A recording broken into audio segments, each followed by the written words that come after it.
फूलों से सजाया दरबार गजानन आ जाना। फूलों से सजाया दरबार गजानन आ जाना। फूलों से सजाया दरबार गजानन आ जाना।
फूलों से सजाया दरबार गजानन आ जाना।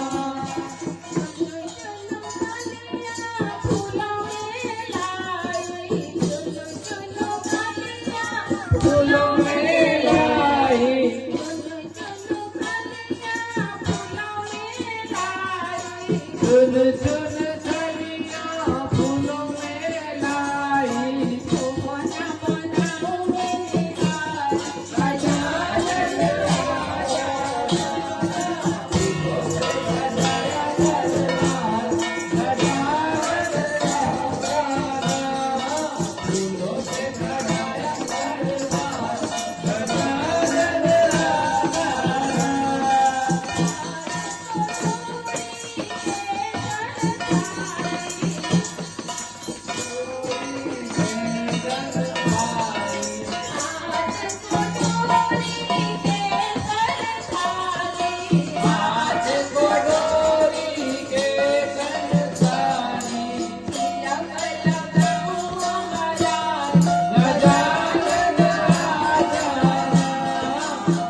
से सजाया दरबार गजानन आजाना फूलों से सजाया दरबार गजानन आजाना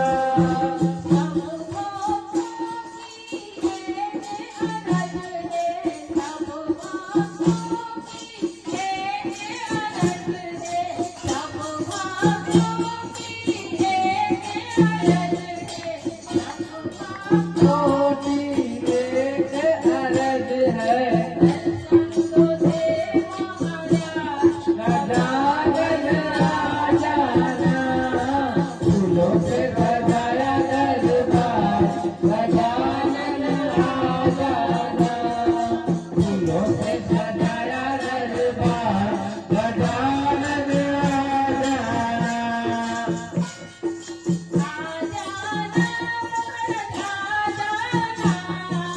आजाना प्रभु आजाना फूलों से सजाया दरबार गजानन आजाना फूलों से सजाया दरबार गजानन आजाना फूलों से सजाया दरबार गजानन आजाना फूलों से सजाया दरबार गजानन आजाना फूलों से सजाया दरबार